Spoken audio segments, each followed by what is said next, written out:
Olá, pessoal, como estamos? Tudo bem? Estamos aqui iniciando o 46º episódio do Ciência Deriva Podcast. São 46 episódios, olha só, que maravilha, né? E, como sempre, tenho que repetir o número e dizer o nosso bordão, que é lutar incessantemente contra a entropia. E essa luta, muitas vezes, ela, obviamente, ela é difícil e impossível de ganhar, mas tem momentos que o cansaço é tanto e a entropia bate forte e bate muitas vezes, que essa palavra incessantemente, que é um advérbio que eu, desculpa, professor de português, eu não me lembro mais qual era a classificação, mas ela dá a ideia de intensidade. Parece que esse incessante de você lutar contra e, e tentar lutar, enfim, esbravejar, às vezes nesse cansaço ele se torna impossível e parece só uma palavra para mais um talk show. Mas, se esse momento chegar ou está chegando, ou você está nesse momento a ouvir esse podcast, e esse incessante parecer uma coisa absurda, lute com ela contra, mesmo com birra. Não deixe ela vencer por sua birra, por teimosia ou por qualquer outra coisa, cabeçadurismo, não sei. Invente o que você quiser. Então, vamos começar nosso episódio, seja ele incessantemente com garra e com força, ou pelo menos com a cabeça dura de não deixar a entropia vencer. E o Guilherme, por exemplo, que bateu na cara do muro, viu a entropia dando uma caretinha nele, não é, Guilherme? Você foi à USP visitar uma coisa nova e essa coisa nova não chegou. A Globo é lixo? O que É, está acontecendo? obrigado, G1, pela informação errada. Nossa senhora, que maravilha. Fez eu chegar lá no Inova USP, mó empolgadão, aí chega lá, fala, não, a Globo passou a informação errada, não inaugurou ainda não. Mas contextua aí Esse para a galera daí, saber. esse daí, gente, que o Cadu tá falando, é uma dica cultural que eu dei no episódio passado, que foi do novo museu que inaugurou no laboratório de meteorologia da USP, dentro do prédio da Inova USP, que tem a realidade virtual e ele mostra sobre as mudanças climáticas pela realidade virtual. Então eu fui lá, empolgadão, pimposo, lá, indo lá no prédio, chega lá, não inaugurou ainda. Então fica a dica para vocês. Eu falei que inaugurou, não inaugurou ainda, pelo menos não até dia 12 do 4. Provavelmente, próximas semanas vai inaugurar e eu vou lá de novo, mas dessa vez eu vou certeiro. Sim. E se você for reclamar, não reclame com o Guilherme nem com a gente, sim com a família Marinho, por favor, né?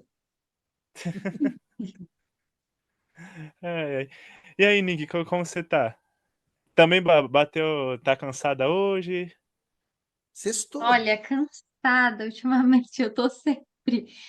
Porque, meu Deus, disciplinas da pós, mestrado, ciência deriva, muita coisa, muita coisa. Mas não podemos deixar a entropia ganhar, né? Então, mesmo cansada, sigo.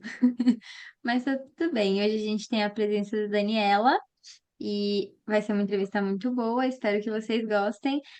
Puxando o gatilho aqui. Curtam, comentem, compartilhem, sigam a gente nas redes sociais e vamos que vamos.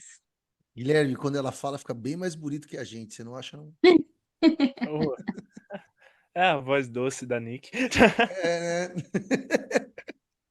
Ah, mas ó, eu queria só agradecer agora publicamente também a Dani e a Daniela França por ter topado essa entrevista. É uma grande alegria eu descobrir que eu tenho pessoas em comum conhecidas, né? E é isso, Dani. Muito obrigado, viu? Eu que agradeço, Cadu, agradeço já de novo também aqui publicamente agora, né, o convite, é uma honra participar aqui com vocês. Boa noite para todo mundo, né? Acho que bom dia, boa noite, boa tarde, né? Dependendo do horário que as pessoas forem ouvir o podcast, inclusive. Boa Bom noite, ônibus, né? Boa Guilherme. louça. Bom ônibus, bom almoço, boa marmita, bom café da manhã, bom tudo, né? Boa madrugada para quem está na pós-graduação igual a Nick, né? Que também às vezes vira as madrugadas, já passamos por isso, sabemos como é. Então, muito obrigada, gente, pelo convite e oi para todo mundo. A gente que agradece. Muito A gente que obrigado. agradece. Bem, Dani, assim, para iniciarmos a nossa entrevista, eu vou fazer o ritual nosso, né? Que ó, eu acredito que no último episódio que você escutou, você viu esse ritual acontecendo, que seria as perguntas do Sim, Globo Repórter. Não, não foi isso que você viu? ouvi. Que, Ouvi sim. que nada é do que a gente fazer umas perguntas mais para a gente se soltar durante a entrevista. Então, vamos lá. Daniela Pereira Fagundes, de França. Eita, nomezinho grande e bonito, viu? Ó, É nome de rainha, né? Só faltou É com nome nome de dinheiro. Rainha de Fagundes, França, né? Eu também achei. de França. De onde você é, do que se alimenta e vou reformular que eu escrevi aqui, qual sua espécie de serpente é a favorita? Eu não vou fazer assim, vou fazer você classificar de uma maneira mais geral. Qual sua espécie classificando da herpeto e também da ornito?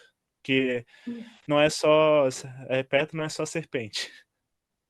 Muito bom, muito bom. Adorei a pergunta. Eu sou comedora de piqui. Não sei se vocês sabem o que é piqui, mas piqui é uma fruta do cerrado e aí já entrega de onde eu sou goiana, né? Então Goiânia. eu moro em São Paulo hoje, já tem quase 10 anos que eu estou aqui em São Paulo, acho que vai fazer 10 anos hoje. Eu vim para cá em 2014 para fazer meu doutorado, acabei saindo um ano, morei em Foz do Iguaçu durante um aninho, né, no meio desses 10 anos, mas acho que ao todo, nesses 10 anos, eu estou mais aqui mesmo, vim para fazer o doutorado, fiz o pós-doutorado no Museu de Zoologia da USP, e agora estou aqui como professora, continuo comendo piqui mesmo fora do Cerrado, né, essa fruta, né, que inclusive é amor e ódio, né, ou as pessoas amam, ou as pessoas odeiam, eu adoro, comedora de pamonha também, mas não a pamonha de São Paulo, é a pamonha de Goiás, que é diferente, é mais gostosa. Desculpem, paulistas. E Tem um empadão, não tem também? tem o empadão goiano também, que é parecidíssimo com a empada que a gente conhece em todo o Brasil, mas dentro tem um palmito amargo chamado gueroba, que também é um palmito do Ah, Cerrado, nativo do Cerrado. Para quem não gosta, pode comer com palmito normal mesmo, um palmito sem ser amargo. E tem linguiça e pedaço de carne de porco dentro do empadão. Então, essa é a aí fica diferença. Caraca, gostoso, hein? É. Aí me ganhou já. Exato, não tem como ser ruim, gente. É muito bom mesmo. E a minha cobra preferida, o meu nome já diz. Eu acho que quem é da herpeto, principalmente, mas quem é da biologia, me conhece como Dani Mugini. Mugini acham que é meu sobrenome, inclusive muita gente acha que meu sobrenome é Mugini, mas na verdade eu ganhei esse apelido lá na época da faculdade ainda, quando eu comecei a trabalhar num serpentário, lá na PUC de Goiás, onde eu fiz a minha faculdade, e eu gostava muito das jararacas. Então, as minhas preferidas são as jararacas do Cerrado, que é a Botrops mugini. Né? A gente tem jararaca no Brasil inteiro, mas essa especificamente a gente só tem lá no Cerrado. É um bicho lindo, maravilhoso. Tem algumas que têm uma coloração rosada, assim, é um bicho super reativo, inclusive, no bom sentido, né? Ela se defende, então eu gosto muito desse bicho. É um bicho que transmite muita força do Cerrado. E quem trabalha com herpeto chama esse bicho de rainha do Cerrado, não é à toa. Gosto muito desse bicho. Você tem uma poesia com ele, não tem, não? Publicada lá no Tenho, Instagram? tenho. Tenho sim, tenho sim. Tem a poesia da Jararaca do Cerrado, tem, com certeza. Sim, muito Nossa, bom. que legal. E você tem alguma ave favorita Ai, também? a ave preferida, claro, com certeza. Eu gosto muito da arara canindé. Inclusive, eu tenho ela tatuada nas costas. Gosto muito da arara canindé. Para quem não sabe, inclusive, né, eu sou herpetóloga, mas eu trabalho com ornito também, principalmente em trabalhos técnicos. Inclusive, sou da rede, sou uma das fundadoras da rede de mulheres na ornitologia e na observação de aves também, né? Então, estou sempre, né, como o Guilherme falou, herpeto não é só répteis e anfíbios, né? As aves são répteis também, então não poderia ficar de fora, com certeza. Uhum. Sim. Nossa, Dani, eu ouvindo umas entrevistas suas no YouTube, aí eu fiquei pensando, tentando achar esse sotaque. Eu descobri que eu não sei o sotaque do goiano, porque eu achei que você era mineira. Eu falei assim, ela pode ter estudado no... Parecido. É parecido, né? É parecido. A gente É fala o que R goiano que é muda filho um de mineiro. pouquinho. O R muda um pouco, isso porque depende também. Lá em Goiás a gente tem variações geográficas, né? Então, quem é do norte de Goiás tem mais o sotaque parecido já com Tocantins, que aí já pega esse meu R, né? E aí, eu não sou do norte de Goiás, mas minha mãe era, então esse R é da minha mãe. Meu Ah, pai já falava porta, porteira, mais portão, puxado meu para pai São Paulo, assim. já mais puxado para São Paulo, Triângulo Mineiro e sul de Goiás. O sul de Goiás já é. Aí Goiânia mistura bastante, né? Porque Goiânia fica bem no centro, que é de onde eu sou, mistura bastante. Sim, muito bom. Você quer perguntar aqui? Vai lá. Não quero perguntar, não. Pode tocar, Cadu. Cadu. Ah, tá, perdão. Eu vi você respirando, aí eu achei que você ia perguntar. Entendeu? Não, você está em São Paulo há 10 anos, né? Isso É, mesmo. os seus filhos nasceram. Você tem dois, um menino e uma menina, né? Eles Tenho são paulistanos ou paulistas? Tem um menino e uma menina, o Ernesto, ele vai fazer 15 anos esse ano, e a Ah, já tá bem. Paulinha tem 9 anos. O Ernesto nasceu em Goiânia, numa época que eu morava na Bahia, fui para Goiânia para participar do Congresso de Herpetologia em 2009, e ele nasceu uma semana depois do fim do congresso. E a Paulinha já nasceu aqui no interior de São Paulo. A Paulinha nasceu na cidade que a avó dela, paterna, morava, Santa Bárbara do Oeste, que aqui é 120 quilômetros de São Paulo. Então, ela é paulista e barbarense. Ah, sim, sim. Sim, eu conheço mais ou menos aquela região lá. Não, muito Sim, bom. Assim, para começar da biologia mesmo, você é goiana, né? isso. Goiânia, eu digo. E agora eu peguei na ignorância. Goiana e Goiânia, goianiense. goianiense é quem nasceu na cidade de de Goiânia, Goiânia, certo? isso. E fez faculdade lá. Você ia para essa sua paixão por cobras, na verdade, foi o que gerou a escolha da biologia ou não? Foi alguma outra coisa? As cobras vieram depois, mas eu fui criada no interior de Goiás. Eu nasci em Goiânia, né? Mas antes de 1 ano de idade, meus pais se mudaram para o interior, porque a gente sempre foi do interior, na verdade. E aí, por questões financeiras, inclusive, a gente teve que mudar, voltar para o interior quando eu era ainda muito pequenininha.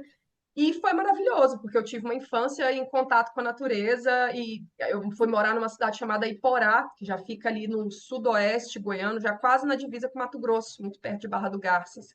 E ali é um lugar maravilhoso que a gente ainda tem muito cerrado conservado. Então eu fui criada no meio do cerrado. Quando eu falei que eu sou comedora de piqui, eu não vou lá na feira comprar piqui. Meu pai me colocava para subir na árvore de piqui para pegar o piqui e encher a carroceria do caminhão mesmo, que ele era caminhoneiro, então a gente enchia a carroceria do caminhão na época do piqui, porque aí a gente congelava o piqui para comer o ano inteiro, porque quem não sabe, né, tem várias Ah, frutas do cerrado que são sazonais, então o goiano quer comer piqui o ano inteiro, mas não tem, então a gente tem que congelar. Então enchia lá a carroceria do caminhão para poder abrir as frutas e pegar só o carocinho, que é o que a gente come depois, né? Então eu tive essa infância no meio do mato, né? Meu pai não era fazendeiro, mas conhecia pessoas que tinham terra, então era para onde a gente ia no final de semana, acampar, ir para cachoeira. A gente tinha muito esse costume, né? Então a nossa diversão era ir para o meio do mato, pescar, ver bicho, aquela coisa toda. Eu fui, para vocês terem noção, eu fui ver filme no cinema, eu já tinha 12 anos, fui comer comida no McDonald's, eu já tinha 15, então eu tive muito essa nossa. criação de interior mesmo, é. Então, esse contato maior com a natureza. E eu não vejo isso com maus olhos, né? Eu acho que esse contato tardio que eu tive com a civilização, como a gente diz, no começo eu tinha um pouco de vergonha, era muito roceira, aquela coisa era muito bicho do mato, mas eu percebo que para a biologia, isso foi maravilhoso, porque eu já entrei na faculdade, ainda não tinha paixão por cobra, né? Respondendo sua pergunta, nunca tinha visto uma cobra até. Mentira, eu tinha visto uma vez quando era criança, mas nunca tinha tido um contato assim de gostar, de saber quem é, de saber identificar até entrar na faculdade. Mas eu entrei na faculdade, eu acho que muito por influência do meu pai, né? Então, meu pai, ele tinha essa vivência de andar no meio do mato e saber o nome de toda a planta do cerrado, de andar ali e saber que planta que podia comer, que fruta que podia comer, qual que era para fazer remédio, todas essas coisas, né? E isso me veio essa paixão muito grande, acho que já desde essa época também, e da gente locar os filmes de vida animal, né, de vida africana, principalmente Sim. nas locadoras, na nossa época, era, né, acho que eu e o Cadu, pelo menos, a gente alugava os vídeos na locadora, tinha que ficar ali um tempinho, depois devolver. Meu pai alugava muito esses vídeos dos documentários sobre a África, né, porque a gente não tinha sobre o Brasil na época. Então eu Sim, cresci sim. dessa forma e isso com certeza me influenciou bastante. Então você acha que Nossa, seu foi pai lembrou essa. Gente, muito meu avô, né, nessa ah, questão. poxa, todo mundo de uma vez. Todo mundo falou junto, né? Dessa vez, nossa, isso nunca aconteceu. Não, eu ia falar que o seu pai lembrou muito meu avô, que meu avô é do mesmo jeito. Sempre quando eu ia pro sítio e tudo mais, ele ficava. Porque, e como eu sou do. Minha família toda é do interior de Pernambuco, meu avô ele tem um pedaço de terra exatamente no meio da caatinga, numa área preservada. Aí sempre quando eu ia pro sítio, eu andando, e ele é meio corcunda, ele sempre tá virado meio pro chão. Aí ele sempre olhava assim pro chão e ele, ó, ó, aí, ó, macaco na areia. Ó, passou preá, passou mocó, passou cobra. Rastro disso, rastro daquilo, eles sabem até que bicho que passou na vegetação, dependendo do tanto que a vegetação está deitada, né? Eu vou É saber incrível. até o tempo que tinha passado, Sim, é né, incrível. olhando pela areia. Ele falava, ah, Cara, essa você cobra aqui aprender passou isso, 2 você tem que semanas ter muito, muito chão, né? Muito Não é Muito. a chão. faculdade que ensina. Não é, não é. Isso fez muita diferença na minha vida, inclusive da escolha da minha carreira, né? Que eu acabei seguindo para o lado da zoologia, justamente acho que por essa influência, com certeza. Isso é muito rico, isso marca a vida da gente de uma forma que não tem como explicar. Sim. Dani, posso te chamar de Dani? Por favor, todo mundo me chama de Dani. Eu fiquei. Mas então, qual foi o primeiro contato assim na faculdade que você teve com a herpetologia, ou mais especificamente com as serpentes, que te despertou essa admiração? Adoro contar essa história. Vocês estão me perguntando só coisas que eu adoro contar. Maravilhoso. Que bom. Adoro contar essa história. Eu entrei na faculdade de biologia sem saber que eu queria trabalhar com cobra, sem saber que eu queria trabalhar com zoologia, para começar. Entrei muito por causa da evolução. E por causa dos documentários e tudo, mas eu não imaginava que eu podia ser cientista, eu nunca imaginava que mulher podia ser cientista, nem sabia que existia cientistas de zoologia, inclusive, de botânica, achava que cientista era só quem ficava no laboratório, aquela coisa toda, justamente porque fui criada num lugar que, imagina, não tinha cientista na cidade onde eu morava, Dani, né? rapidão, a escola não foi o Claro. ponto importante, então, desculpa. Mas Só para não perder o gancho. Ou foi os documentários e a vivência? foi a vivência com meu pai, foram os documentários que me fizeram ter esse amor, mas a escolha da profissão, e foi até uma coisa em comum que eu vi hoje com o Marcos, né, que vocês Isso. entrevistaram na semana Isso. passada, que foi seu colega de faculdade e tudo, ele falou que um professor que ele teve no ensino médio, eu também tive um professor no ensino médio de biologia, que me deixou apaixonado por evolução e pelo Charles Darwin. Então, o Darwin foi minha grande inspiração para escolher biologia, e esse Por meu isso a professor evolução. que chamado Murilo, inclusive. O Murilo, nossa, ele falava de biologia com uma empolgação tão grande. Eu já gostava de ciência, já queria ser professora, queria ser inventora quando era criança, aquela coisa toda, porque eu não Sim, sabia que sim. existia cientista, então para mim era inventora, né? Então Inventora. já gostava muito, mas eu gostava de geografia também, gostava de história também, essa parte das ciências humanas sempre me encantou muito. Mas aí a escolher biologia, de fato, juntar toda a minha paixão pela minha escolha de profissão foi por causa do Darwin. E aí foi aí que eu entrei na biologia. E aí, respondendo o que a Nick falou, acho que no primeiro ou no segundo semestre, acho que foi no primeiro semestre, Nick, já que eu fiz um curso, eu vi no mural da faculdade, assim, anúncio de um curso sobre biologia de serpentes. Aí falei, nossa, que legal, né? E aí tinha manejo. Eu falei, nossa, que legal de novo, né? Eu vou lá fazer. E era bem baratinho na época. E aí eu vi que era o Marcos Buononato. Não sei se vocês já ouviram falar dele, mas o Marcos Buononato trabalhou muitos anos no Butantan. Eu não sabia disso na época, nem nada disso, não conhecia. Não é, imagina, não conhecia ninguém da Herpeto, era totalmente bichete ali, 17 aninhos de idade. Uhum. E fui. E nesse primeiro curso eu fiquei apaixonada. E aí já me achei entendida de cobra, inclusive, né? E aí, mas foi nesse momento, já comecei.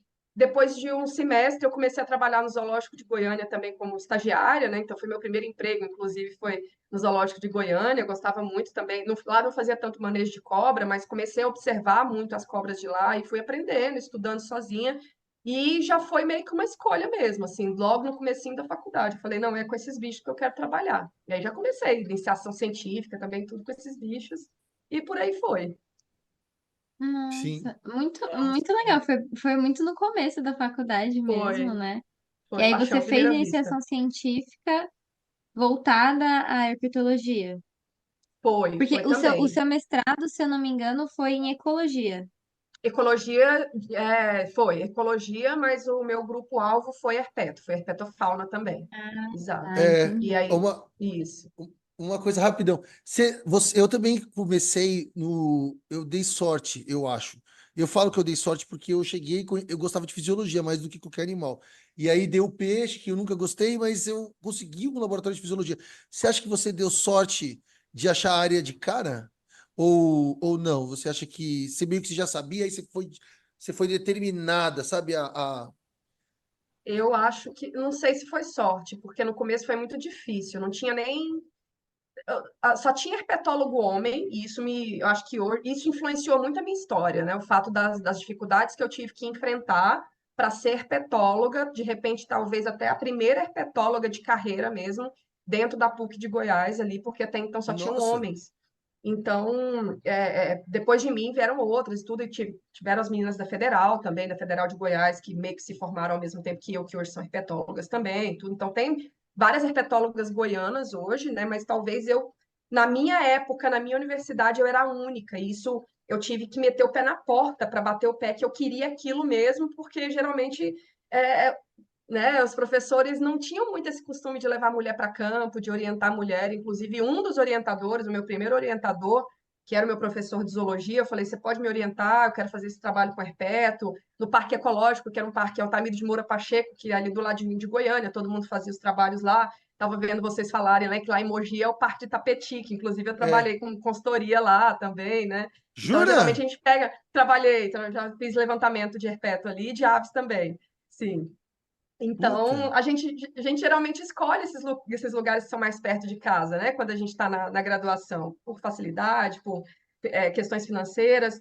E aí eu já quis, me apaixonei, então eu acho que a minha sorte foi saber o que eu queria desde o começo. Isso, de fato, eu acho que foi muita sorte, porque ainda mais com a idade que eu tinha, né? Eu poderia ter escolhido ali no calor do momento, e não, eu escolhi, até hoje é a carreira que eu quero seguir, que eu sigo mesmo, eu não abandono a herpetologia, né? Apesar de ser ornitóloga também, trabalhar como professora de universidade com outras coisas também, de participar de projetos de conservação na área de educação para conservação, mas a minha carreira científica ainda é dentro da herpetologia. Mas é isso, assim, eu tive que bater o pé mesmo e falar: é isso que eu quero. E meu orientador, que eu estava contando, esse meu primeiro orientador, ele simplesmente me abandonou no meio da minha iniciação científica, porque começou a namorar com a colega minha de sala, e aí a namorada dele tinha Pu- ciúme de mim e ele me abandonou. Então era nesse nível, era nesse nível Putz. as coisas que a Caramba. gente tinha que enfrentar naquela época, 2005, 2006, 2007 O ali, que que você né? fez? Então Pulou, trocou de orientador? Pulou de laboratório? eu continuei o meu projeto sem orientador, continuei as coletas de campo sem orientador. Ele orientava um grupo de 10 alunos, né, nessa pesquisa, né, que inclusive fui eu que comecei, e a namorada dele, inclusive, queria me expulsar do trabalho só porque ela tinha ciúme de Nossa, mim e tudo. E aí eu Nossa. continuei sozinha, e aí no final, que eu tinha que ter um orientador para assinar meu sim. TCC, eu arrumei um orientador, eu convidei um orientador, um outro herpetólogo de Goiânia, que inclusive faleceu de Covid, um grande herpetólogo também, que é o Alfredo Palau. Ele aceitou me orientar, então ele teve coragem de pegar assim nos 45 minutos do segundo tempo, me orientou, deu tudo certo e eu consegui defender meu TCC. E esse cara simplesmente me abandonou mesmo. Então, foi uma barreira muito grande que eu tive Sim, que duro, passar por hein? cima. E é um tipo de coisa que até hoje, né? Até hoje não, porque hoje as pessoas já me conhecem e sabem que eu sou muito brava com essas coisas de machismo. Não se atrevem a mais a fazer esse tipo de coisa. Mas até muito tempo eu tive que bater o pé e derrubar portas para mostrar que eu sou mulher e eu posso trabalhar com cobra, sim, porque de fato as pessoas ainda tinham muita resistência até 3, 4 anos atrás, mais ou menos. Sim. Posso fazer uma Nossa. pergunta? Eu ia fazer uma outra pergunta, mas já que a gente já começou a falar desse assunto, vou. Eu Claro. estava assistindo, lendo o celular, estudando, né, para entrevista e tal. E Sim, aí, quando a gente fica estudando, não conhece a pessoa, a gente cria o arquétipo, o esqueleto da pessoa lá, achando que ela é tal coisa. Eu achava assim, aí ouvindo que seu pai era caminhoneiro, então você veio de uma infância que não era de muita grana. Eu achava que não, não, você deveria. Eu achei que você vinha, olha o preconceito. Você vinha de uma classe social, classe média, não que você era milionário, nada disso. Mas não de uma classe. Sim, não tinha muita grana, né? sim, Vivia apertado. não, E, muito. e aí, assim, vendo você falar, também eu tive uma sensação assim, né? Fiquei pensando, por que que ela começou a. Quando a gente entra num movimento, qualquer que seja ele, você tem que ter coragem. Porque uma coisa é você conversar né, com os amigos e defender suas ideias, às vezes incisivamente, ou então, às vezes até aumentando o tom, enfim, depende de como o papo anda. Mas quando você faz um movimento, aí é outra coisa, né? E para você, eu fiquei pensando assim, pô, será que na verdade ela entrou nesse movimento porque eu percebo que você, nas conversas que eu vi, questão social, você sempre fala não só financeira, renda, entendeu? Não só a Sim. parte do machismo e tal. E aí eu pensei, será que ela, na verdade, ela entrou porque ela é eloquente, gosta do embate, né, das questões sociais, se preocupa por isso, ou porque era uma sensação de injustiça?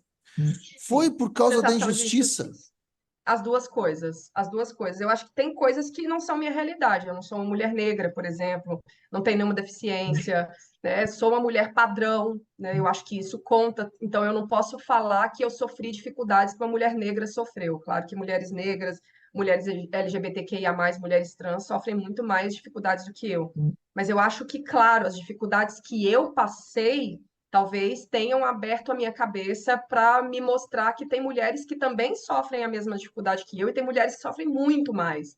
Então, assim, como você falou, de fato, e isso é um dos pré-conceitos que geralmente as pessoas têm quando olham para mim, que eu sou muito vaidosa, muito arrumada, aquela coisa toda, então as pessoas me olham, apesar de que eu sou tatuada, né, aquela coisa toda, não tenho essa aparência de menina boazinha, mas eu passo às vezes essa impressão de que eu venho de uma classe média alta, muitas vezes, mas eu sou de uma família muito pobre, e meu pai tinha até a quarta série, minha mãe era dona de casa, meu pai caminhoneiro, né?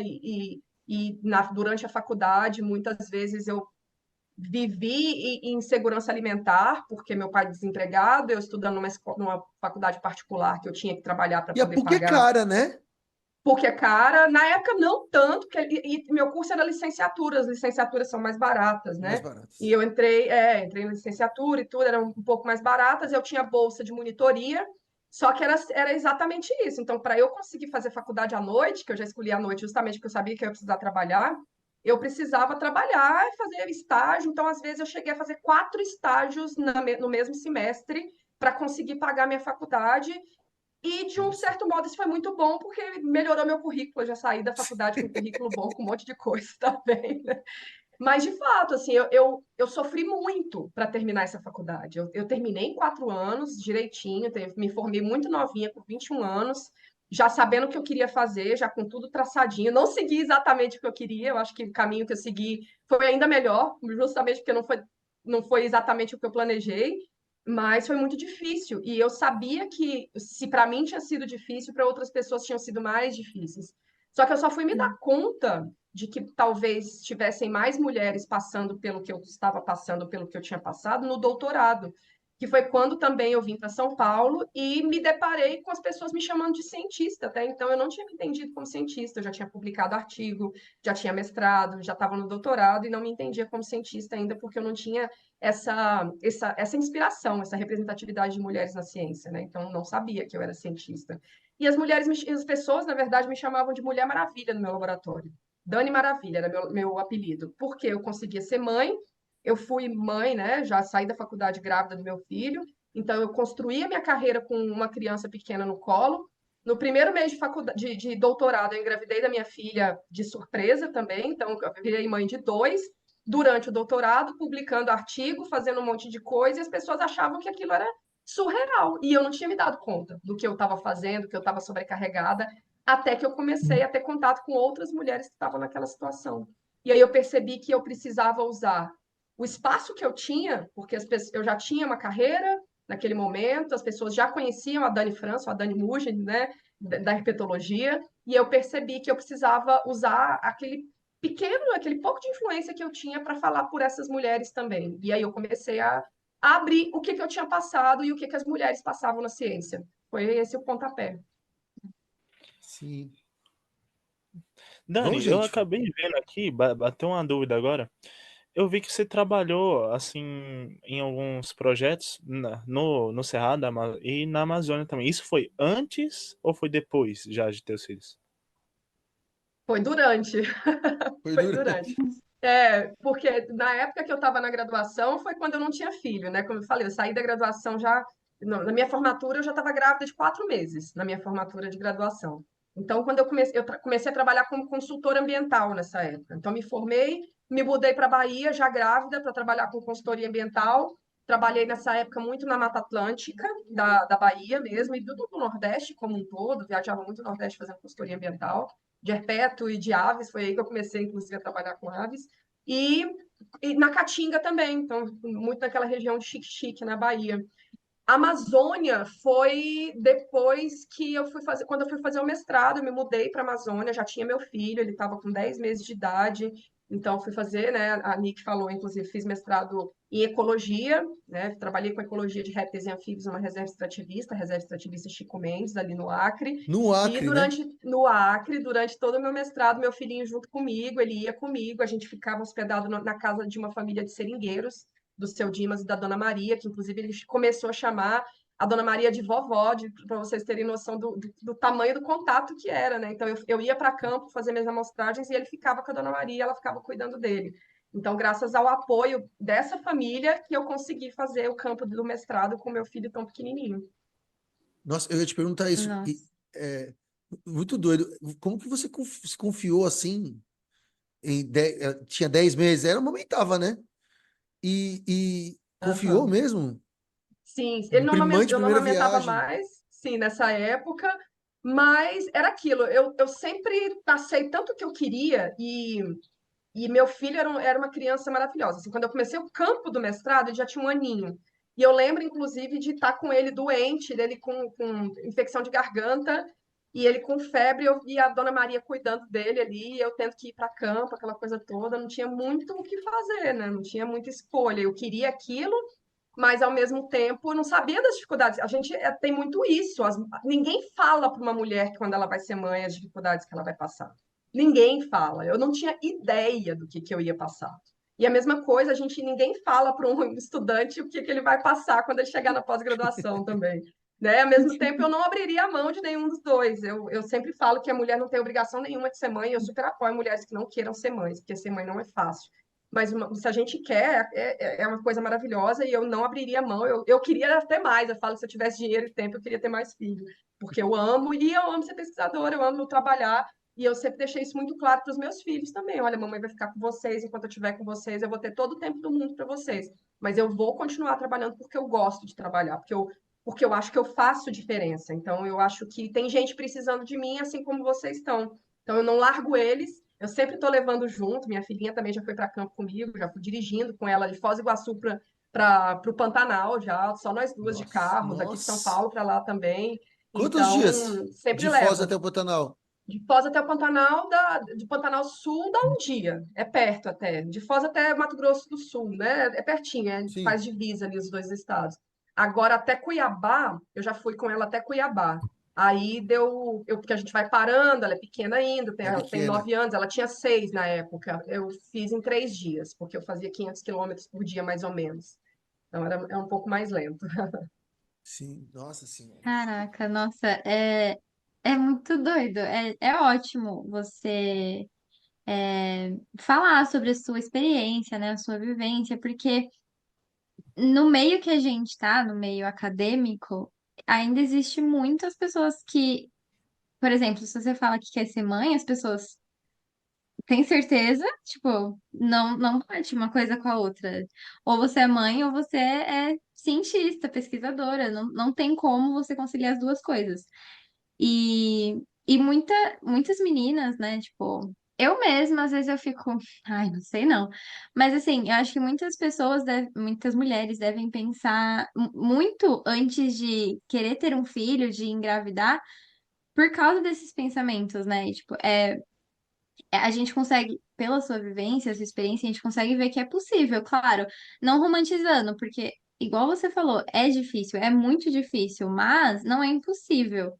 E se você quer isso, é igual você falou mesmo, se você quer um filho, se você quer ser mãe e pesquisadora, você pode, né? Você só vai ser mais difícil, mas assim, nada é fácil, principalmente para nós mulheres.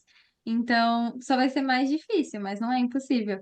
E é ótimo você falar sobre isso, encorajar e ouvir outras mulheres, porque muitas vezes a gente fica assim, nessa de, ai, mas sei lá, não, o orientador ou as pessoas do laboratório, o que que vão pensar? Tipo, ai, é difícil, ainda mais quando você tem que tirar um tempo, né, da sua pesquisa, uma licença, porque a criança precisa de você, pelo menos nos primeiros meses de vida, você não vai conseguir se dedicar à sua pesquisa, você tem que se dedicar à criança, então são muitos fatores, muitos fatores. E olhando o seu currículo, Exatamente. parece que você não teve muitos buracos, assim, olhando só o ano de artigo. Sim, tem razão. Você dorme, assim, é uma pergunta importante. É, você descansa?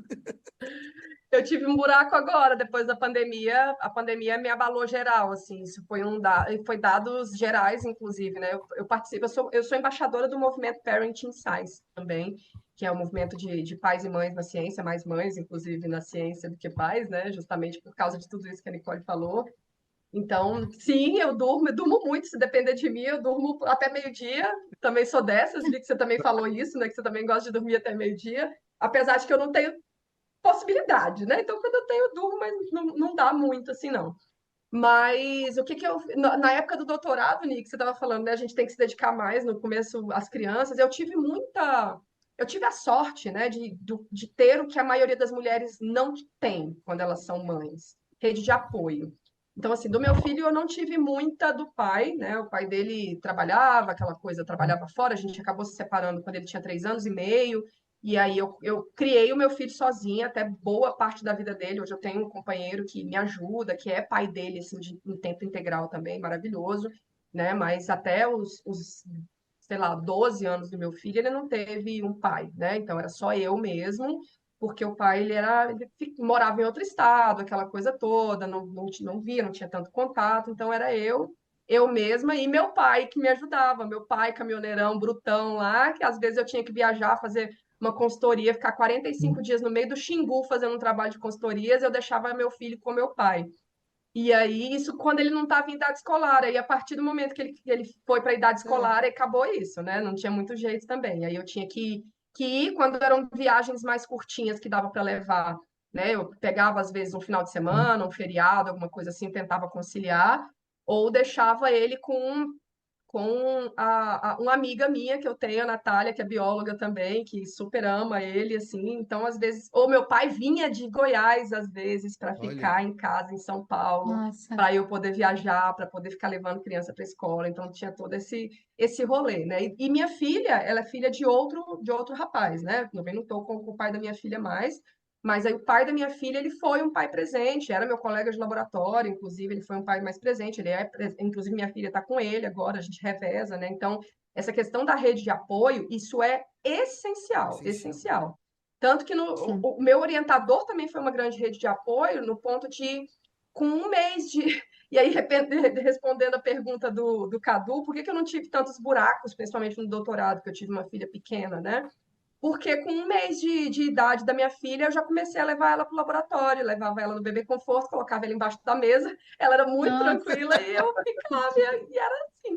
E aí todo mundo me ajudava, às vezes ela dava um chorinho ali, alguma coisa, eu colocava ela no peito, numa madeira, alguma coisa assim, depois que ela foi ficando mais velha, e meu orientador sempre gostou muito da presença dos meus filhos no laboratório. Inclusive, o meu filho mais velho, ele conviveu comigo no Museu de Zoologia durante todo o meu doutorado e durante o meu pós-doutorado também. Ele ia para a escola, eu buscava ele na escola, depois ia para o museu, e o Russan, que foi meu orientador, nunca colocou restrições, muito pelo contrário, sempre incentivou, e às vezes, quando ele via que meu filho estava me atrapalhando um pouquinho, ele pegava ele e ia passear pela exposição. Então, me dava essa ajuda, né? Então, rede de apoio, sabe? É essencial. Sim. Não tem como, porque, de fato, a gente vai passar por milhões de dificuldades a mais do que uma mulher que não tem filho e mais ainda do que um homem, mesmo que o homem tenha filho, né? Porque é aquilo que eu estava falando, o pai do meu filho também é da área e tudo, mas ele conseguiu construir a carreira dele de um jeito muito mais eficiente do que eu, que tive que passar por muito mais barreiras simplesmente por ser mulher e por ser mãe também, né? Principalmente por ser mãe. Eu Sim, concordo mas a rede de plenamente. apoio é essencial mesmo. E que bom que o seu orientador foi assim, né? Muitas pessoas não devem ter a mesma sorte. Às vezes o Não, orientador pode só falar assim, olha, eu não aconselharia, enfim. Mas que bom que o seu orientador foi assim. Acho que foi ótimo, essencial para você. com Ainda mais certeza. Tem ajudou, né? orientadores que largam os Sim, orientados, né? Por causa de gravidez. sim. Eu já ouvi casos assim. Sim. Dani, eu ia perguntar, assim, claro, os seus filhos ainda são muito novos, né? Um tem 15 e a menor tem 9, ou é 8, É no isso, caso. 9. Acabou de fazer 9. Aí, é claro que é muito novo ainda, mas só que eles falam alguma coisa de perspectiva de área? Você influenciou bastante neles nessa questão de ser biólogo ou não? Ou Olha, biólogo? não foi por livre, espontânea vontade, não, mas acabei influenciando muito, principalmente meu filho, né, que foi para campo comigo desde novinho. Então, para ele, viver bem é viver no meio do mato, já começa daí. Ele fica muito tempo assim em São Paulo sem ir para o mato, ele já fica totalmente estressado, então para ele faz muita falta. Ele, quando eu fazia essas viagens que ele ficava lá com meu pai, ele ficava numa cidadezinha com meu pai que tinha 3.000 habitantes, 4.000 habitantes contando com a zona rural.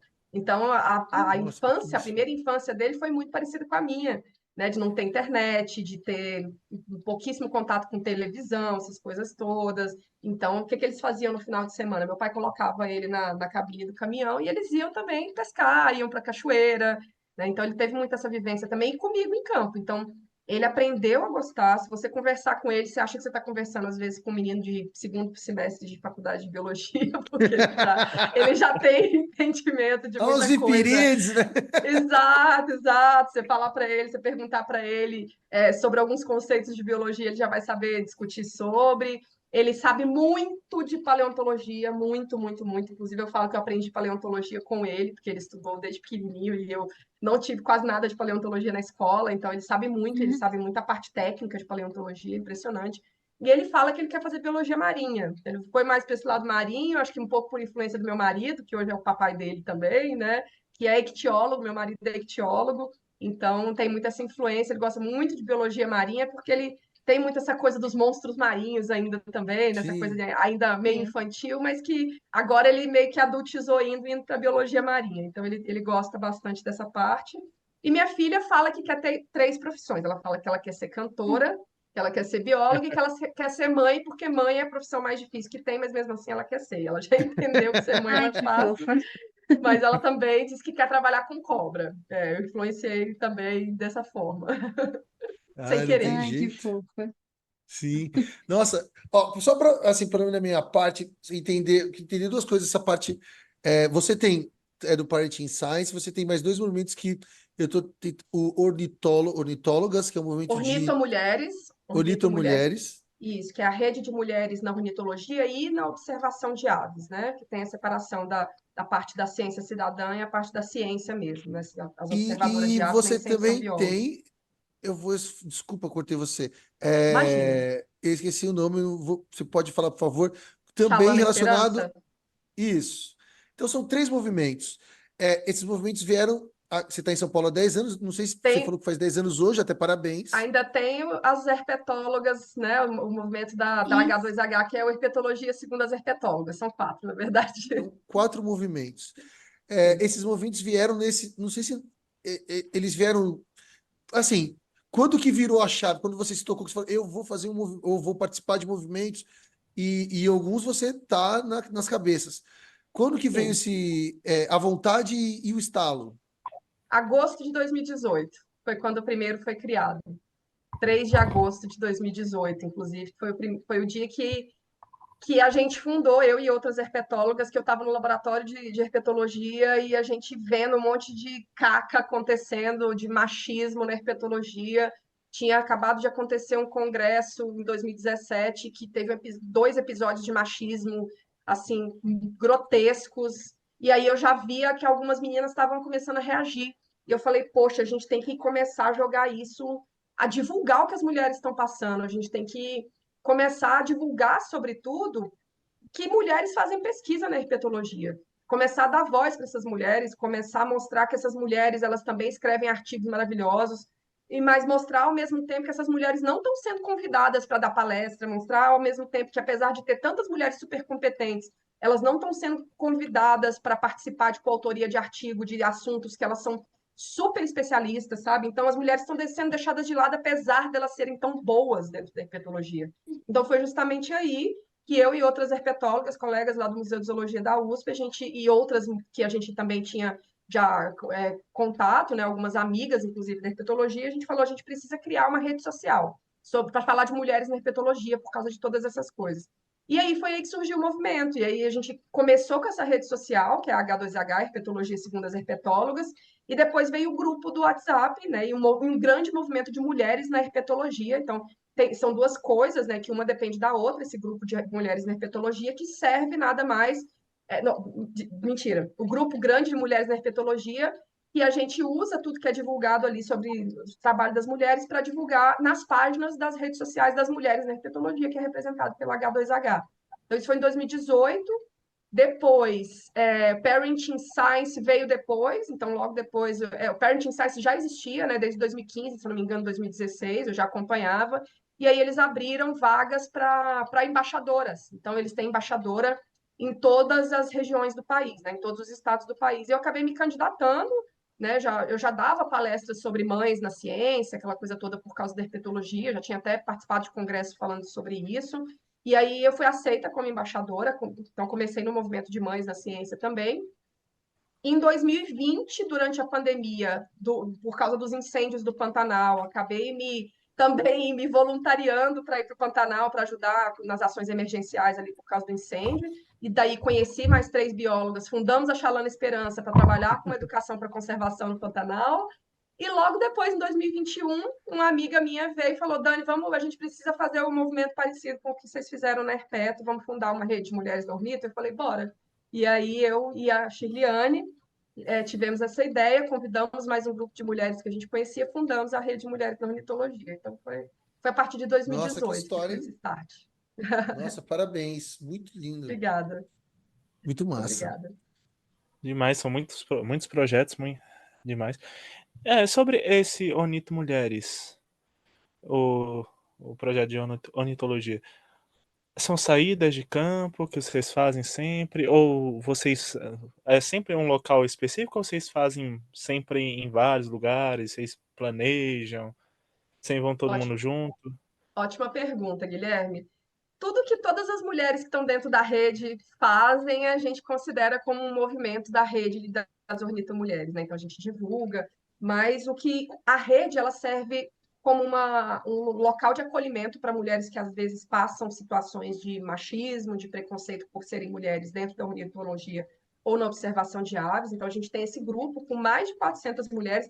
Na verdade, o grupo de WhatsApp, acho que tem umas 400 mulheres, mas tem algumas mulheres que fazem parte da rede e não fazem parte do grupo de WhatsApp. Então, são mais de 400 mulheres que fazem parte. Para vocês terem noção, a gente tem mais membros do que a própria Sociedade Brasileira de Ornitologia. E da Nossa! Herpeto da Herpeto a mesma coisa. Na Herpeto a gente tem muito mais membros do que a Sociedade Brasileira de Herpetologia e as nossas redes de redes sociais também tem mais seguidores do que as próprias sociedades brasileiras, né? Uma Nossa, das duas demais. aí. Então, a gente faz esses movimentos de acolhimento dessas mulheres, também divulgamos ofertas de trabalho é um grupo de WhatsApp, é uma rede, né? Funciona em rede ali, então a gente divulga coisas dentro da ornitologia. Também tem a rede social, o Instagram, que na Ornito a gente trabalha mais com o Instagram, onde a gente faz divulgação científica também. E não só divulgação científica, mas a gente faz alguns trabalhinhos de ciência cidadã, sempre em colaboração com as integrantes da rede. E a gente também tem o nosso comitê científico. Então, o comitê científico que fica responsável por escrever resumo para congresso, artigo, né, que a gente está Inclusive, já teve uma menina que defendeu tese de mestrado, né, sobre mulheres na ornitologia. A gente ajuda, a gente está orientando ali, né? Então, as mais velhas acabam orientando as mais novinhas também a fazer esses trabalhos e a gente funciona nesses eixos, né? Então, nesses eventos que a gente está sempre presente e também na parte das redes sociais, divulgação científica, educação ambiental, também relacionada a aves, e essa parte científica mesmo, de produção científica. Sim. Cara, Muito eu queria bom. fazer uma Nossa, é pergunta. muita coisa. Bastante. Eu posso falar, Nick? Quer falar? Pode falar. Eu queria mudar um pouco, que eu fiquei com muita curiosidade, assim. Você foi para o Acre, né? Fazer mestrado lá. Eu conheci. Qual é a capital do Acre? Rio Branco, eu só sei isso. Mas nada, assim, nada sobre o local. Mas foi para a Amazônia, é, trabalhou com espécies de cobra no doutorado na identificação, né? No levantamento. Queria te fazer uma Doutorado pergunta. foi em taxonomia sistemática, no Isso, eu doutorado. queria fazer uma pergunta meio técnica nisso. É, Dá para explicar? O seu doutorado, por exemplo, não tem base molecular nenhuma, ou seja, ó, assim, Não, rápido. A pessoa que vai fazer sistemática, muitas vezes ela pode pegar características físicas, parte do corpo lá, aí conta dente, conta isso, conta aquilo, falar, esse aqui é parente da cobra tal, e esse não é mais longe e tal. Aí, com o tempo, que já não é novo, é velho, hoje se coloca base molecular, então fica vendo lá sim. proteína ai, meu Deus, fugiu agora a mitocôndria, DNA mitocondrial, algumas outras moléculas, blá blá blá. Para você fazer um trabalho hoje sem base molecular, é possível. Precisa A entender sua muito de experiência diz o quê? taxonomia. Oi? Precisa, precisa entender muito da parte de taxonomia alfa mesmo, que é o que foi o que eu fiz, né? Então a gente tem a taxonomia alfa, que é essa taxonomia mais tradicional. Então, o que eu tive que fazer? Antes de fazer toda essa reclassificação que eu tive que fazer do grupo inteiro, eram 50 nomes que eu revisei, quase fiquei doida. Tive que revisar 50 nomes, vários já estavam invalidados, mas eu fiz questão de analisar, analisar tudo, fazer revisão de todos. Então, inclusive, eu sou muito analógica ainda, eu tenho muita dificuldade com coisas digitais. Então, programas de computador que às vezes ajudam a gente a fazer uma organização de bibliografia, nossa, eu não sabia nada dessas coisas, né? E eu comecei em 2014, as coisas ainda não eram tanto quando são hoje digitalizadas assim. Então, o que eu Sim. fiz? Eu tive que conhecer primeiro a história taxonômica dos bichos. Então, eu não conhecia muito de Apostolepis quando eu comecei a fazer o meu doutorado, né? Meu orientador me propôs a ideia, eu achei super legal, porque era um grupo que ninguém se falava, todo mundo. Para vocês terem noção, né? São 50 nomes, então são 50 espécies que já foram descritas desse grupo. A Apostolebs é uma cobrinha que vocês colocarem no Google, vai aparecer lá, é uma coralzinha falsa, né? A que todo mundo conhece. Que tem o corpinho vermelho, a pontinha da cauda preta, cabecinha preta e um colarzinho preto e branco. Que, inclusive, essa é a representação da Apostolebs assimilis, que é a mais comum, é a que todo mundo conhece, os outros 49 nomes, ninguém sabe o que é. Ninguém sabia o que é até eu Nossa! começar a fazer a revisão praticamente. Claro, existiam outros pesquisadores que já tinham trabalhado com esses bichos, inclusive o Fausto Barbo, que a gente estava falando aqui antes de começar o episódio, né? Que foi meu colega, foi meu coautor em alguns trabalhos.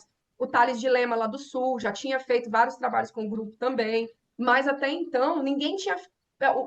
O Herbert Ferrarese, do Butantan, também fez uma dissertação de mestrado com esses bichos, mas foi lá em 93. Então, assim, em 93, várias espécies nem Sim. tinham sido descritas ainda. Então, claro que tinham existido trabalhos pontuais, mas a primeira pessoa que pegou o grupo inteiro para fazer a revisão fui eu. Então, quem ia para campo e achava uma Apostolepis, a maioria das pessoas não sabia identificar, né? Então, inclusive, foi dessa forma que eu achei uma espécie nova. Foi um bicho que estava dentro do Você laboratório publicou. no álcool, exato. Estava lá no álcool, e aí eu fui ver, estava lá com uma identificação, Apostolepis quinquelineata. Eu falei, mas esse bicho não é Apostolepis quinquelineata, isso aqui é outra coisa. E fui ver e não era nada. Então, assim, foi identificado errado, justamente porque as pessoas não sabiam identificar Apostolepis. Né? Uhum. Então, eu tive que estudar muito esse histórico. A gente faz o histórico taxonômico, né? Então, não é todo o trabalho de taxonomia sistemática que tem o trabalho de fazer o histórico taxonômico, mas no meu caso, como eram muitos nomes, eu tive que fazer um levantamento mesmo de detetive né, de historiadora. Eu não falei que eu queria fazer história, né? E aí acabei me envolvendo com história taxonômica e a história natural dos bichos. Fui estudar, imprimi toda a bibliografia e pus em cima da mesa em ordem temporal, em ordem de cronológica ali, para eu ir vendo. A primeira que foi descrita foi essa, aí próximo artigo, Nossa. depois a.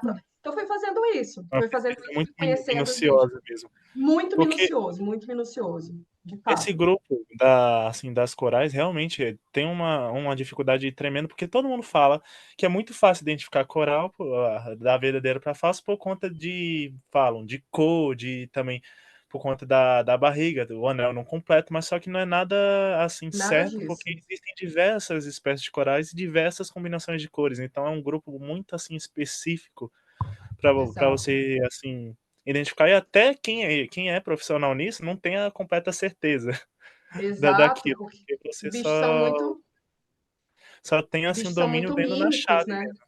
Sim, os bichos são muito mímicos, eles imitam muito uns aos outros. E aí é isso, assim, então, para trabalhar com taxonomia alfa, inclusive, com toda essa dificuldade de identificar, eu tive que estudar muito sobre os caracteres dos bichos, ver dente, principalmente.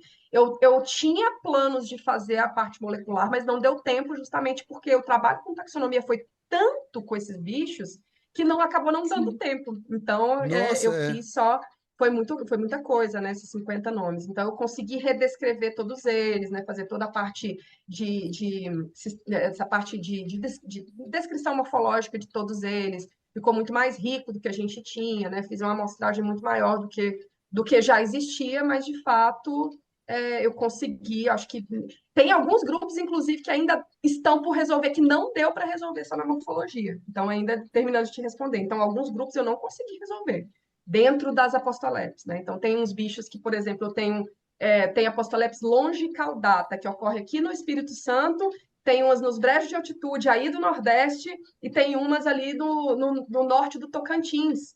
Teoricamente, populações distintas da mesma espécie, só que os bichos estão totalmente isolados, pode ser que sejam espécies diferentes, mas eu não consegui separar por morfologia, sabe? Então, ainda tem coisa para fazer, com certeza. nossa, que louco, Uhum. hein? Da hora. Sim, Muito bom. obrigada. Gente, ó, eu já deu uma hora. Então, para a gente já começar como uma cobra serpenteando, né? Para os finalmente, vou fazer uma tipo aquelas de bate-pronto, tipo Marília Gabriela, assim, né? Meu Deus, tá. Você pegar, se você fosse optar salvar um bioma que você, primeiro que você conheceu, talvez você é a pessoa que a gente entrevistou que mais, talvez, que melhor conheceu o Brasil. Pelo menos que eu tô me Eu lembrando aqui. só não conheço 3 estados do Brasil. Conhece Ah, os Pampas, pelo menos? ah, Conhece, né? Conheço uma parte ali no Rio Grande do Sul, sim. Qual estado você não conhece? mais Desculpa. 3 estados. Não conheço o Espírito Santo, que eu quero conhecer em breve, que está aqui do meu ladinho, né? Não conheço o Espírito Santo, Uhum. Roraima e Amapá, só. O resto eu já fui tudo. Já morei em Nossa todas as senhora, regiões do Brasil. Qual é o Uhum. bioma mais é um sonho. fantástico na sua visão? Você conheceu a Caatinga, conheceu tudo, né? Se eu te falar que eu não consigo escolher, você vai achar que é Talvez eu brincadeira, mas acredite. aí eu sempre respondo, muita gente já me perguntou isso, eu sempre respondo, o bioma mais fantástico em relação a quê? Se for para ver bicho, que é o que eu mais gosto, é o Pantanal. Não tem como a gente não colocar o Pantanal à frente. Então, se for para eu fazer uma viagem, para fazer foto de bicho, que é o que eu mais gosto de fazer nas minhas folgas, é Pantanal. Pantanal na época quando a seca está começando, porque aí os bichos vão começando a se aglomerar perto dos cursos de água que ainda restam. Né? Então, na época da cheia, a gente quase não vê bicho, porque eles estão todos esparramados, né? Tem água para caramba em todo lugar, eles ficam esparramados. Agora, na época do comecinho da seca, ali é a coisa mais linda do mundo, a gente vê bicho o tempo inteiro, é aquele desbunde de tantas aves que a gente vê, aves principalmente relacionadas ao ambiente aquático, cervo do Pantanal, onça-pintada, jacaré para todo lado, capivara, né? Então, é bicho o tempo inteiro. Então, eu acho que em relação à beleza, eu gosto muito do Pantanal, eu sou apaixonada pelo Cerrado, sou do Cerrado, né? Eu sempre falo que o Pantanal, ele tem cerrado. Então, para mim, o Pantanal é um dos biomas mais lindos em relação à quantidade e não diversidade, mas a densidade de fauna, né? Se compara às savanas africanas, inclusive. Mas se fosse para escolher um bioma para salvar, Aí eu ficaria entre o Cerrado e a Amazônia, pensando que o Cerrado é a caixa d'água do Brasil, né? A gente tem grandes rios que nascem ali, a gente depende da água do Cerrado para alimentar grande parte dos nossos rios, mas sem a Amazônia a gente não tem chuva, né? E essa é uma das Uhum. grandes preocupações que a gente tem hoje, é em salvar a Amazônia justamente por isso, né? Então, a Amazônia é o bioma um dos biomas mais ameaçados que a gente tem e é o que a gente mais precisa. Então, tudo que está a sul da Amazônia depende da Amazônia. A gente precisa da Amazônia para ter água, para ter chuva em todos os outros biomas. Então, com certeza, eu acho que nesse momento de tudo isso que está acontecendo, mudanças climáticas, a gente precisa muito salvar a Amazônia, assim, antes de qualquer coisa. De qualquer coisa. É só para pegar, você falou assim que tem vários pontos. Onde você nasceu, o cerrado é aquele cerrado que a gente Stricto aparece no senso. livro, chama Isso, fitofisionomia. O jeitão que as árvores têm exato. é aquele baixinho, não é que nem o de São Paulo, que é mais robustão de árvore, né? Não sei o que lá. Qual que é Isso, aqui a gente. fala, fala. Pode falar, pode falar. Tá, só para terminar a pergunta. E qual é o bioma que você viu que te fascina no sentido assim, como esse bioma consegue se sustentar com o regime de chuva que ele tem, com...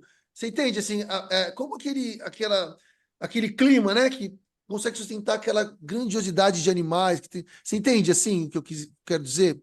Qual que mais te impacta? O que mais me impressiona, assim, quando eu olho o ambiente e falo, meu Deus, como que pode uma coisa dessas? Acho que é É, isso, né? Eu acho que hoje, no patamar que eu estou de entendimento de ecologia, talvez nenhum bioma me assuste muito, porque eu já consigo entender o funcionamento ecológico do bioma para ele ser daquela forma e conseguir se sustentar. Né? Eu sou do Cerrado stricto sensu, que a gente estava falando, inclusive, né? Que são essas árvores tortinhas, espaçadas, aquelas dos livros didáticos que a gente vê no sim, Brasil inteiro no ensino fundamental, né? Que a gente não tem menos aqui em São Paulo, como você falou. Mas eu acho que a caatinga me impressiona muito. O sistema que funciona na caatinga, eu acho que me impressiona muito. O fato da caatinga ser tão rica, as pessoas não darem tanto valor, inclusive é um é, bioma muito ameaçado. Está passando, várias áreas da caatinga estão sofrendo desertificação sem retorno, né? Então a gente sabe que o pessoal da caatinga de várias áreas, de vários pontos diferentes, inclusive, desde Minas Gerais até o Ceará, a gente já tem pontos de desertificação na Caatinga que não tem mais como ter retorno, não tem mais como cultivar, a terra está totalmente improdutiva.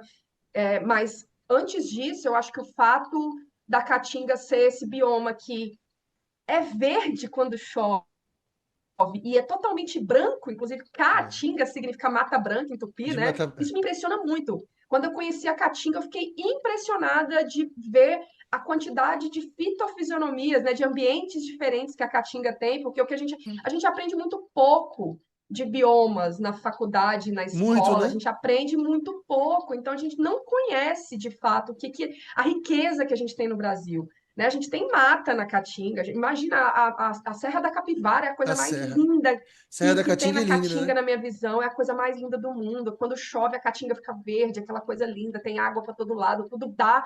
Né? Se chove, se tem água, tudo brota na Caatinga, fica a coisa mais linda do mundo. Então, eu acho que a Caatinga é o bioma que mais me impressiona, porque eu aprendi uma coisa e quando eu fui vivenciar a Caatinga foi outra coisa, né? E até uma das coisas que eu sempre indico para as pessoas. As pessoas precisam conhecer o Brasil, porque ninguém tem ideia do que é o Brasil. O brasileiro conhece um pouquinho de praia, e aí, quando tem dinheiro, viaja para o exterior e não conhece o próprio país, gente. Nosso país é a coisa mais maravilhosa do mundo. Então, conheçam o Brasil. Com certeza. Demais isso. Gente, Não, eu ia acrescentar isso da Caatinga, que realmente impressiona muito. E uma das coisas que mais me impressiona em relação aos animais, principalmente aos anfíbios, que necessitam de umidade, é na época de seca. Verdade.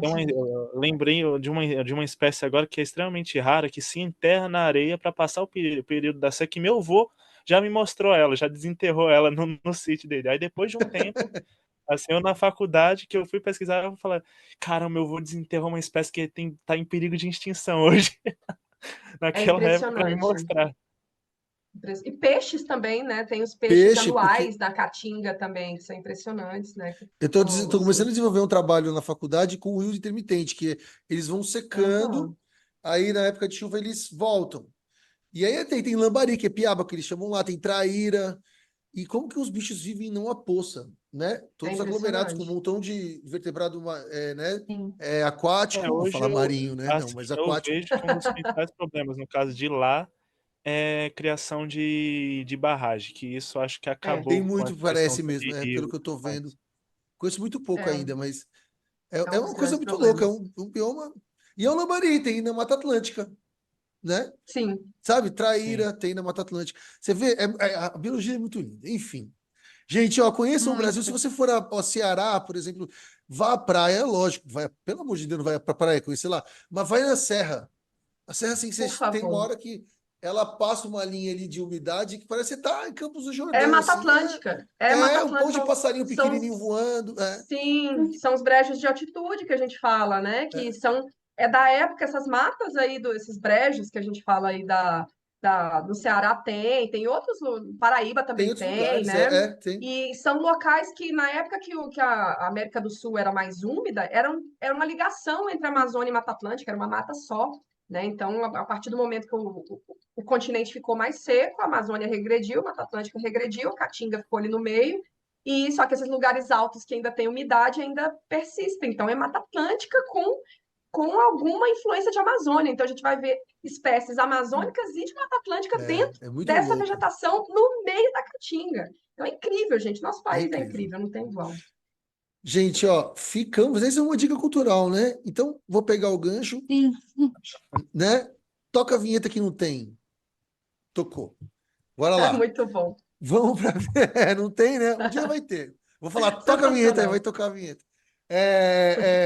A dica cultural, a gente começa como de praxe. Então, eu vou começar hoje, tá? Tá. Eu fiquei pensando em qual dica. Aí eu falei, pô, eu não posso dar uma dica, né, da entrevistada, mas eu vou dar. Puxa saco, mas eu vou dar duas. Então, uma da entrevistada. No Instagram dela, ela tem nos destaques poemas que ela faz com vários animais. Alguns ela faz narrado. E ela tira. É uma das coisas que ela faz. Ela tem mil utilidades. A Dani, ela tira foto, faz poema, fez consultoria, vai para o campo, tem movimento social, trabalha, enfim, mãe e É, tal. mãe. Exatamente. Tem tudo isso aí, tá E ali no bolo ali. segundo minha filha, ser mãe é o trabalho mais difícil, não podemos esquecer. Eu também acho que é. Exatamente. E, enfim, ela tem algumas poesias e ela fala sobre um animal, porque ela tirou. Por exemplo, que a gente falou no começo, ela tirou a foto da jararaca, que eu esqueci o nome já. Sou péssimo de nome, Dani, desculpa. A jararaca do E aí, Cerrado, pronto. isso, e ela tem uma foto linda da jararaca e uma poesia. Então, se você for lá nos destaques, tem um montão. Eu não li todas, mas li a grande maioria. Vão lá, eu acho que é uma dica bonita e ainda vem uma foto linda. E a outra eu quero indicar uma música de um cantor nordestino chamado Siba, que é Ciranda na Beira do Mar, que o refrão é cantando. Olha eu cantando, não dá, né? Ciranda na Beira do Mar. A letra é uma letra que ele faz assim num rigor gramatical e ele canta um pouco a história da vida, assim, de vários animais, do coqueiro e tal. Então fica aí ó, a música do Siba cantando Ciranda e a poesia da nossa querida entrevistada hoje, a Dani. Beleza? Quem vai aí? Nick Muito Gui? obrigada pela indicação. Quer falar, Gui? Eu posso falar. Bem, como dito no início da entrevista, coincidiu muito com que a minha dica cultural, né? É um livro de uma editora que é nova agora, que eu vi e eu fiquei muito interessado, que é contando a história de Darwin no Brasil, que é Ah, é? da revista Duas Que legal. Aspas. É esse livro, deixa eu juntar aqui, que Que conta toda a legal. passagem de Darwin no Brasil. No Como caso, chama aqui? Fala de desde o novo que eu já momento vou que ele anotar chegou, aqui. da editora Duas Aspas. Eles fizeram uma remessa, eu acho que foi no meio do ano passado que eles fizeram essa remessa, contando toda a passagem de Darwin no Brasil e também reformulando as palavras de Darwin, porque no livro Da Origem da Vida, se você for pegar o real mesmo, que eu também tenho ele aqui, que inclusive eu tenho que voltar a ler ele, porque realmente se eu paro de ler ele por umas 2 semanas, eu tento ler de onde eu parei, eu não consigo mais ler, Não não consegue. consigo entender mais nada. É difícil. É o Aí texto, é tem que muito voltar tudo antigo, de né, novo. cara? A forma de É. escrita. É um texto muito antigo. Eu tenho ele aqui. Mas só que eu tenho que voltar a ler ele porque eu tava chegando no meio. Aí eu tenho certeza que se eu continuar de ler do meio pra frente, eu não vou entender mais nada. Então eu vou ter que começar tudo de novo. Esse livro, ele é totalmente assim, reformulado as palavras para um entendimento melhor. Então eu amei essa passagem que eles fizeram e tô gostando bastante de ler esse livro. E eu recomendo. Rapidão, sabe, essa tatuagem que eu tenho aqui, ó, é uma frase do livro do Darwin, da Origem das Espécies. Que ele fala que a Olha que seleção legal. natural é tão louca, assim, que ela sempre tá pronta para ação e ela é mais, tipo assim, imaginativa do que a arte, assim, né? Eu fiquei impactado com essa. E eu acho isso mesmo também, né? Ela pode ir para tanto caminho, mais que a mente humana. Muito bom. Nossa, eu vou atrás desse livro aí, Darwin no Brasil. Bom, as minhas dicas culturais, assim, eu também ia puxar um pouco de sardinha para entrevistada, porque eu tava até comentando com o Gui, eu achei o Instagram da Dani muito bonito por conta das fotos dos animais.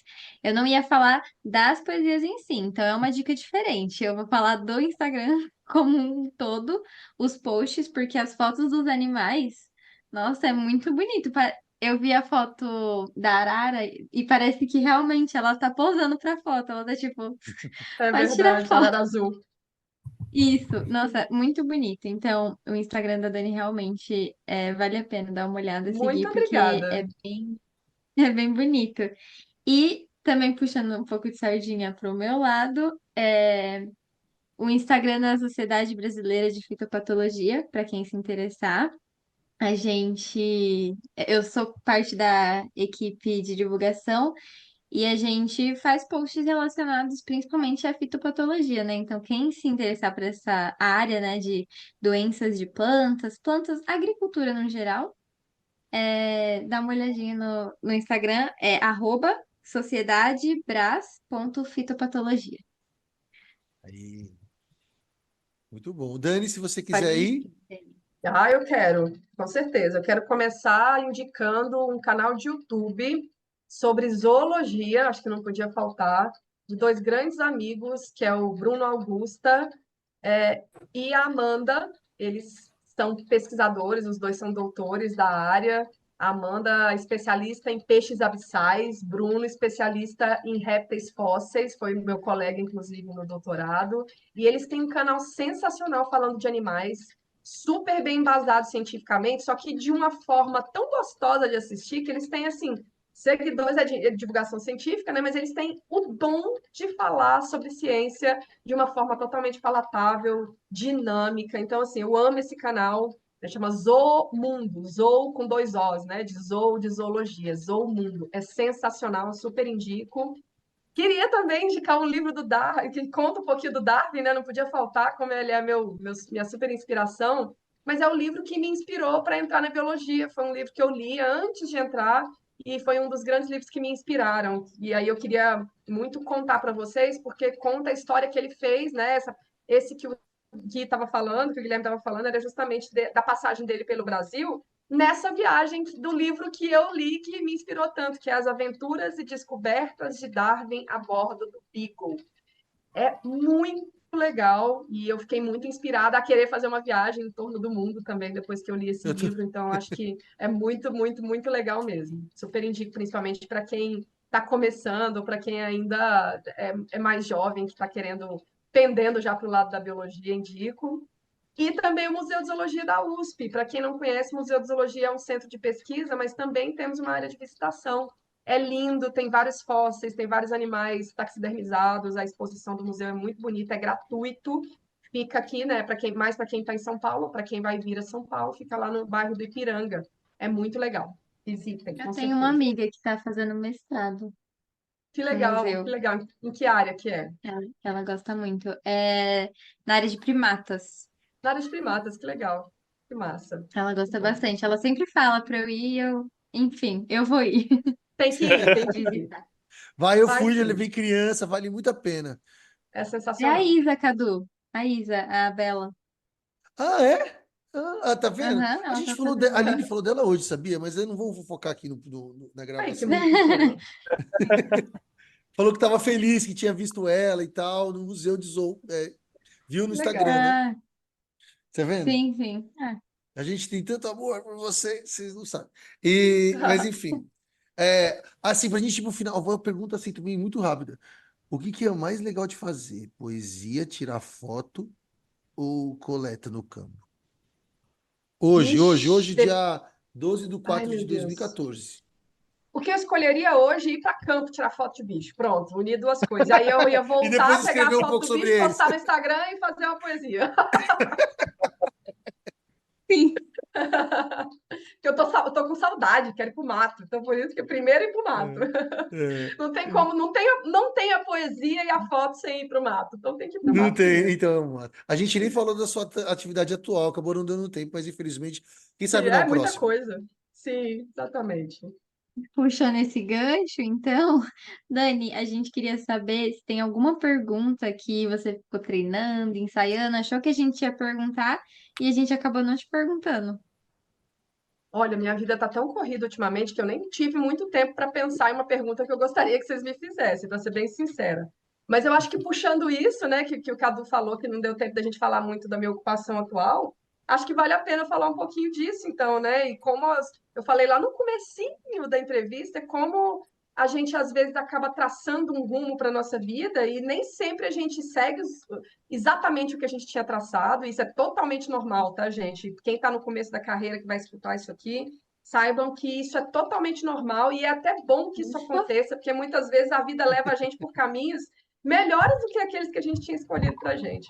Então, hoje, além de pesquisadora, ativista, essas coisas aí todas que eu faço, né, e durmo de meia-noite às 6, às vezes, eu também sou professora, e eu sou professora da medicina veterinária de saúde única. Então, eu falo muito de conservação nessa disciplina, né, e da relação que a saúde ambiental tem com a saúde animal, a saúde humana, mais voltada para a saúde animal na veterinária. Sou professora da medicina também, da Universidade de Santo Amaro, né? Acho que tudo sempre da Universidade de Santo Amaro, todas as disciplinas. Mas sou professora da medicina de fisiologia humana, olha só, quem diria, né? Então, eu sou Ó, tá professora vendo? também fisiologia humana, sou professora da Odonto de morfologia, né? E não morfologia de cobra, mas caraca. morfologia de gente também. Então, que é da aula especialmente de anatomia e de histologia. E sou professora de quê mais? De projetos de extensão da medicina também, projetos de extensão na área de meio ambiente e sustentabilidade. Então, aí isso tem tudo a ver com o trabalho que eu Cara, faço você com trabalha educação para muito, hein? conservação. Porque eu sei Mil e como. uma utilidades, meu Deus. Gente, sabe quem trabalha lá com ela? Eu até perguntei para ela no WhatsApp se ela conhecia o Rafa. O Rafa Uhum. trabalha lá, né? Mas ela acabou. Como ela tá Sim. na medicina, ela não É, conheceu. e sou professora de ecologia da biologia, foi por isso que, inclusive, a gente entrou nesse assunto, né? Mas não conheço o Rafa, não conheço tanto o pessoal da bio, é A Unisa verdade. é aqui do lado de casa. Você é de Interlagos? Eu sou do Grajaú, um pouquinho mais pra dentro. Tá. Eu dou aula em Santo Amaro, no Campus 2, e dou aula em Guarulhos também, na Unisa de Guarulhos. Você vai Ah, longe. tá. Nossa Senhora. Em Meu Guarulhos. Deus. Você tem um dia, desculpa, você vai de manhã para um campus, depois da noite para outro? Quarta-feira eu Sabe faço assim? isso. Quarta-feira eu dou aula Nossa. das 9 até as 4 horas lá em Guarulhos, depois eu vou para Santo Amaro e fico lá até as 11 da noite, dando aula. Meu Quanto Deus. tempo Isso. de viagem de Guarulhos para. Nossa, é Uma hora e longe. meia. Uma hora e meia, 50 quilômetros. É longe. É Quando longe. chove, Gente, piora um pouquinho. São Paulo é grande, É, né? Muito grande. É, é verdade. qualquer trajetinho aqui tá dando uma hora e meia. Enfim, Exato. é, Dani, por último, a gente queria saber que te orgulha. Eu acho que o que me orgulha é saber que eu fiz a diferença na vida de muitas mulheres. Eu acho que me orgulha saber que eu consegui fazer tanta coisa vindo de onde eu vim. Eu acho que é difícil falar uma coisa só, né? Mas eu acho que isso, Sim. assim, sabendo que eu vim de baixo, com todas as dificuldades eu consegui chegar onde eu cheguei. Eu sempre falo, né? Uma menininha do interior que conseguiu chegar no doutorado tendo pais que, né, meu pai semi-analfabeto, minha mãe que era dona de casa, não faziam ideia do que era ter educação, mas fizeram questão de me dar educação, de investir tudo nisso, então isso me orgulha muito. Me orgulha muito ser mãe, muito, muito. Talvez seja uma das coisas que mais me orgulha. Assim, me orgulha muito ser mãe e educar dois seres humanos, que eu tenho certeza que vão ser seres humanos que vão fazer o bem para o mundo, né? A gente sempre fala, vou deixar um mundo melhor para os meus filhos. Não, a gente tem que deixar filhos melhores para o mundo, porque o mundo está precisando de pessoas que façam a diferença. Então, eu estou tentando fazer isso e me orgulho do que eu tenho feito até hoje, porque meus filhos são, modéstia à parte, sensacionais. Me orgulho muito dessa questão do meu ativismo também, porque apesar de ser um trabalho de formiguinha, né? Esses dias eu ouvi alguém falando, não vou me lembrar quem agora, que a gente acha às vezes que uma pessoa não faz a diferença, mas olha a diferença que acho que foi até no foi algum podcast, não me lembro agora em qual que foi. Olha a diferença que o Hitler fez, uma diferença tão ruim para o mundo, né? Era uma pessoa que conseguiu fazer toda essa tragédia que ele fez e que o Mahatma Gandhi fez, só que no positivo, por exemplo. Então, às Nossa, eu vezes a vi isso gente acha também. né, que uma pessoa não consegue, acho que foi no Instagram que a gente viu um pedacinho de um corte de um Você podcast. compartilhou. Você compartilhou. É isso, compartilhei isso, exatamente. Então é isso, eu acho que a gente consegue, mesmo que seja uma diferença que a gente acha que não é grande, talvez a gente está impactando a vida de uma pessoa. Se a gente está impactando a Sim. vida de uma pessoa, já é uma coisa boa. E o fato das meninas chegarem depois de uma palestra minha e falar, Dani, eu estava pensando em desistir da carreira, ou não achava que eu podia ser cientista, mas depois de ter ouvido todas as dificuldades que você passou, e mesmo assim você conseguiu superar e chegar onde você chegou, nossa, isso me deu muita força. Então, essa é a parte que mais me orgulha, sabe? Até porque meus filhos assistem minhas palestras e falam, mãe, nossa, como sua palestra é inspiradora. E aí, meus filhos falando isso para mim, Nossa. me dá É, mais lógico. orgulho ainda. Então, eu acho que eu tenho orgulho da minha trajetória, sabe? Eu ainda estou no começo, tenho 36, vou fazer 37 anos, tenho muita coisa pela frente, mas eu acho que eu posso dizer que eu tenho orgulho da minha trajetória. Essa trajetória quer dizer o jeito que você trabalhou, a forma que você está Exato, trabalhando, botando o peito aí na exato. frente. Entendi. Isso, metendo o pé na porta, abrindo portas para outras mulheres que não têm os privilégios que eu tenho, né? E quando eu falo privilégios, privilégios de ter conseguido fazer um doutorado, ser uma mulher branca, né? Mas uma mulher que ainda é uma mulher, que ainda vem de vários lugares na sociedade que são desprivilegiados, né? Mas eu estou tentando meter o pé na porta para abrir caminho para pessoas que não têm a mesma possibilidade que eu. Muito bom. Esse episódio vai ser um pouco. O seu nome do seu pai, você pode falar? Claro, o meu pai é o seu Zé, é o seu Seu José Zé. Esse Honorim. episódio vai para ele. Ele merece que foi Por citado várias favor, vezes. E ele ele fez a merece. diferença também né, na sua vida. Não sua mãe também, Isso, não, com mas que você citou certeza. ele aqui, né, no podcast. É isso Ele aí. fez sim.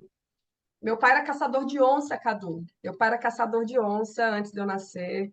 E, inclusive, é uma história que eu tenho lá no Instagram. Depois, quem tiver interesse pode procurar também. Na década de 70, ele falava que ele matou mais de 50 onças. Inclusive, eu contei sobre isso justamente para falar da força que a educação para a conservação tem, né? E hoje ele tem uma filha, e foi a última conversa que a gente teve, ele faleceu, já tem um ano e pouquinho. E uma das últimas conversas que a gente teve foi ele falando do orgulho que ele tinha de eu ter seguido o caminho que eu escolhi seguir, porque hoje ele entende a importância da conservação da natureza e o entendimento que ele tem disso foi depois da trajetória que eu escolhi seguir Ó, que também, né? massa. Então é muito forte isso. E meu pai com certeza foi minha inspiração de vida, até para porque foi ele que me inseriu em tudo isso, né? Tem uma foto sua do Instagram, né, do Instagram, que aí tem uma onça, um cachorro e umas pessoas. Só que eu não tinha É sacado que era seu essa. pai. É meu pai. Meu pai com uma arma na cintura, os cachorros perdigueiros ali, cachorro de caça, e a onça morta no pé deles. Exato. É isso aí. Nossa, Gente, ó, massa, né? Passou voando. A gente demais. estourou o tempo, viu? Eu acho que vai dar Estourou. mais de uma hora e meia, se bobear, mas enfim. E dá para falar mais, mas tudo bem. Ó, vamos Exato. falar tchau, né? E você está com alegria. Hoje é sexta-feira, 10 horas da noite, dia 12 Ô, de louco. abril. Então, mereceu. Ó, eu vou fazer podcast muito bom, sobretudo quando a gente se diverte. Então, a gente já sai na sexta-feira com a áurea gostosa. Espero que você que esteja ouvindo também saia, termine de ouvir com essa áurea para cima. Vamos falar tchau, já vou adiantar. Dani, muitíssimo obrigado, muito inspirador conversar contigo mesmo, e muito simpática, muito bom. Eu que agradeço, eu que agradeço. Foi Ai, ótimo também, passou voando. Muito bom falar com vocês, conhecer vocês um pouquinho melhor. Espero que a gente se encontre pessoalmente qualquer dia. E valeu, valeu os ouvintes. Espero que vocês gostem. Qualquer coisa que precisarem que eu puder ajudar, podem me chamar no Instagram. Às vezes eu demoro um pouquinho para responder, mas eu respondo. Sou acessível. Podem chegar lá e falar comigo.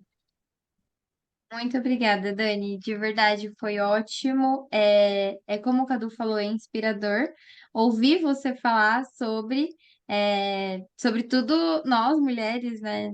Não deixa de ser uma inspiração, uma força, né? Dá um gás pra gente, querendo ou não, porque a gente precisa. Todo ser humano gosta de representatividade, né? Então, quando a gente tem mulheres como você, assim, à frente de projetos, de congressos, falando sobre mulheres na ciência, não deixa de ser uma inspiração, de verdade. Então, foi ótimo. Espero que todo mundo goste do episódio. É um episódio muito bom e que com certeza vai inspirar muitas meninas. Então, como você falou que isso é um dos seus orgulhos, né? Se sinta orgulhosa.